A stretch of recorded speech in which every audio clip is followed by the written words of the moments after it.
you very much.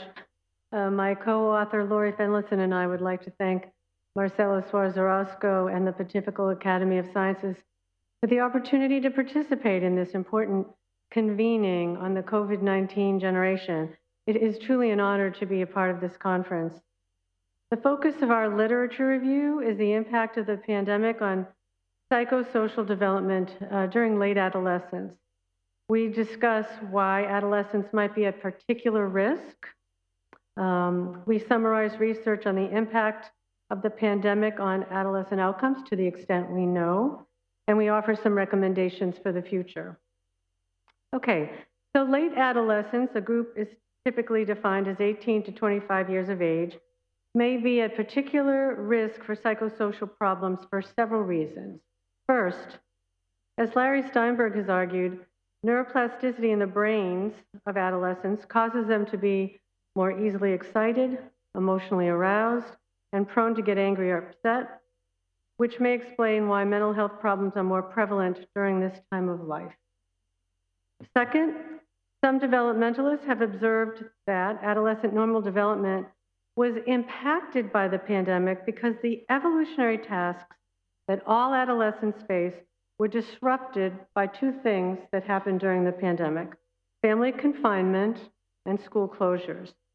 So what tasks are we talking about? Identity development, autonomy, and the reorganization of relationships with parents and peers. These were made more difficult by family confinement and school closure.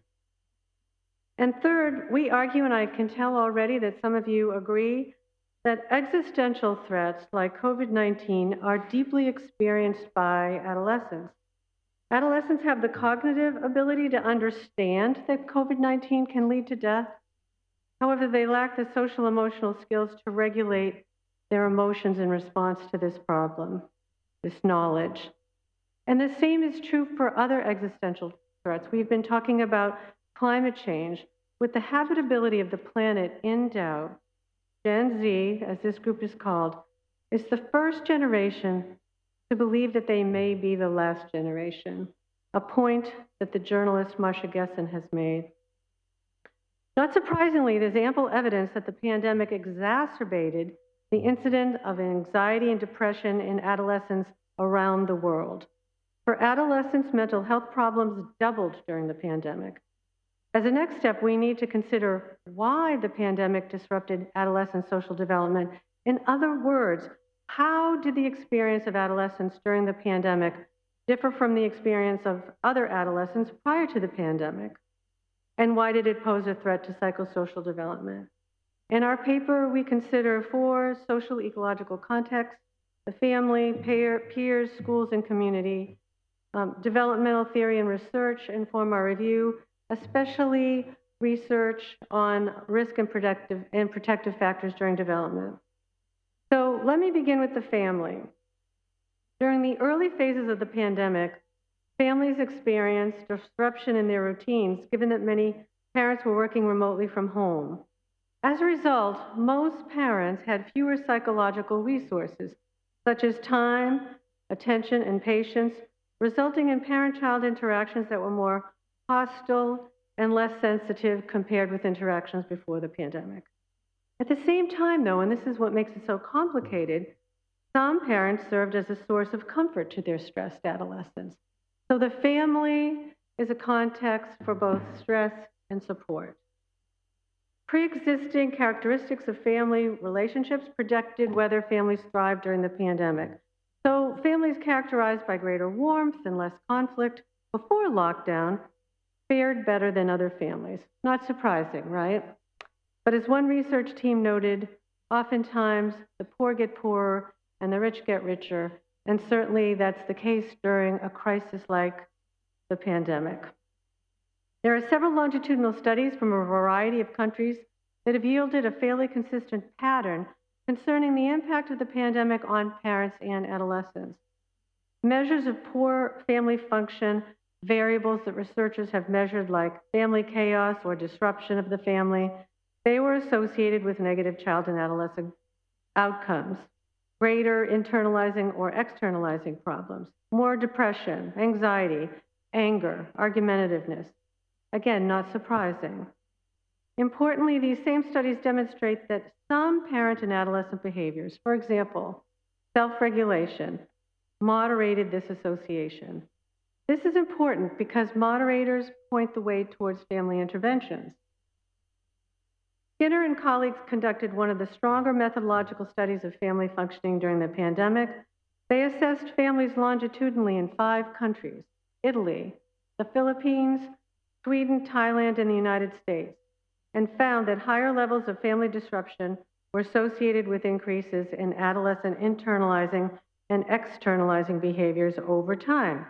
These associations were attenuated by 3 behaviors assessed prior to the pandemic, and that's what makes this study so good. We have measures prior to the pandemic. Higher levels of youth disclosure, so when adolescents feel like they can confide in their parents. More supportive parenting, again, obviously, that is a good thing. And lower levels of destructive adolescent-parent conflict, again, a good thing. So characteristics of individuals, like self-disclosure, and of relationships matter when you're talking about the effects of the pandemic. It is not going to be a monolith what the impact is. Peers, again, it's complicated. Engagement with peers plays a central role in adolescent psychosocial development. Over the course of their development, adolescents seek increasing time with peers outside the home as they expand their capacity to form relationships and intimate friendships, a normal part of development. But the pandemic imposed social distancing and confinement measures, thereby undermining the social life of adolescents. While digital connectivity was no substitute for in-person peer interactions, it did mitigate some of the negative effects of social isolation from friends and schoolmates, especially for older adolescents. It's likely that the pandemic slowed the development of normative social development for adolescents, but I'm speculating here. It just slowed it down. Nevertheless, there's also evidence that the pandemic conferred some benefits for some adolescents. Reduced time with peers and increased time with families buffered adolescents from some negative experiences with peers, such as bullying, fighting, and victimization, right? So peers, again, exert some benefits and pose some risks. Next, we want to talk about schools as a context. A 2021 UNESCO report revealed that school closures associated with the pandemic affected more than 1.6 billion learners worldwide. The decision to close schools changed the lives of students in dramatic ways. Teachers taught their students using a variety of online platforms, sometimes synchronously, which is better than asynchronously. Adolescents without access to computers or internet connectivity were ill-equipped to learn during the pandemic, but I think, as Jeffrey suggested, this could be easily changed with the help of companies like Google. Some students, especially girls and young women, had to set aside academics altogether to take care of others, especially younger siblings, but maybe older adults, while their parents were working remotely. Moreover, it's important to note that some students lost critical services provided by schools, such as free or subsidized meals and mental health counseling. As Fernando Reimers has noted, the lack of in-person instruction resulted in learning loss, as well as disengagement with learning for most students of all ages across all cultures. And as a psychologist, that's the one I'm fascinated and interested in. Did this pandemic cause students to disengage from learning? It seems likely, and I hope Fernando will tell us more about that. Rajmil and colleagues identified 22 studies of school closure, which involved participants representing 15 countries. Some evidence links school closure with increases in depression and anxiety, as well as decreases in life satisfaction with greater effects for girls. Findings linking school closure with suicidal ideation were mixed.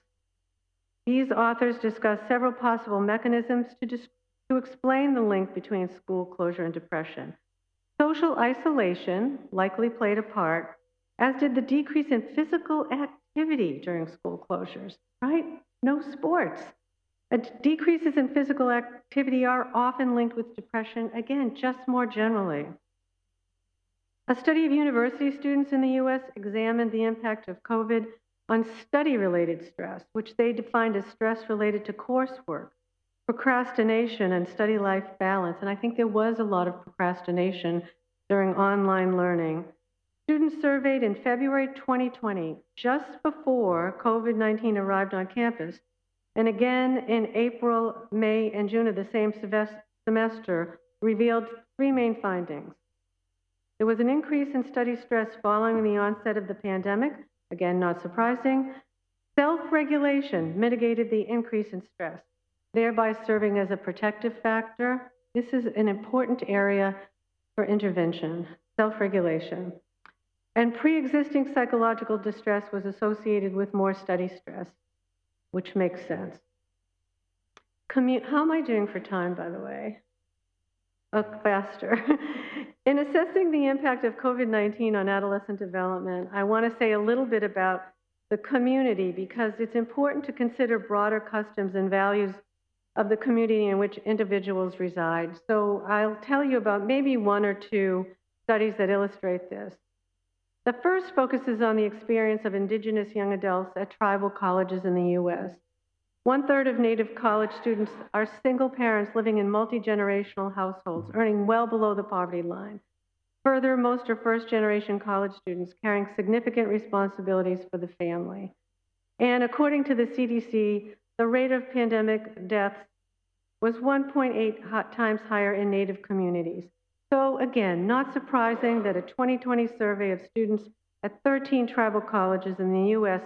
showed that 24% reported they could no longer meet their own mental health needs. Now contrast that with another study of refugee and migrant youth. By United States criteria, there are more than 58 million migrant children and youth around the world. Not surprisingly, migrant and refugee youth, especially girls and young women, struggled more than other adolescents during lockdown. As part of the Gender and Adolescence Global Evidence, or GAGE study, researchers conducted telephone surveys in the spring of 2020 of Rohingya adolescents living in or near migrant camps in Bangladesh, inquiring about their education, employment, and so on. Reported rates of moderate to severe depression were actually low compared with pre-pandemic rates from the World Health Organization. But what people say in surveys and what they say qualitatively differ. One 15-year-old respondent noted, "I have to be alone all the time, which makes me sad. I am losing myself for all these disturbances and troubles." Young people are shaped by their community, as we've just demonstrated, I hope, but in turn, they shape their community. There are two studies that actually bring me a lot of hope. A study in Switzerland showed that adolescents who developed intentions and behavior that benefit the common good before the pandemic were more likely to engage in healthy behaviors and to volunteer during the pandemic. And there's a similar study in the US. They suggest that cultural interventions might focus on concern for others, something we see more in socialist countries, that probably bodes well as we learn how to deal with crises like the pandemic. So just a few thoughts by way of conclusion. In less than 2 years, the scientific community has produced timely and valuable information about the impact of COVID-19 on adolescent psychosocial development. I am astonished by this. Not even 2 years, and we actually know a heck of a lot. This is a remarkable achievement that will inform programs and policies on mental health prevention and intervention. Taking together these findings, they are consistent with cumulative risk models or stress exacerbation perspectives. These are terms we use in psychology. Despite what we've learned, our knowledge on the impact of existential stresses or risks like COVID-19 is just emerging. Only longitudinal research will allow us to understand both the directionality, the timing and persistence of the impact of the pandemic, as well as the developmental trajectory of outcomes. I'm encouraged what Ann Maston, the psychologist, has had to say. As conditions improve and adaptive systems are restored or mobilized, most people improve to normal functioning following a crisis, although there can be lifelong consequences of severe and prolonged trauma and related deprivation, illnesses, or injuries. So going forward, we must identify adolescents most at risk, with the goal of providing tailored prevention and intervention programs in partnership with families, schools, and communities. And I have 15 seconds left. That's good. Okay. Thank you.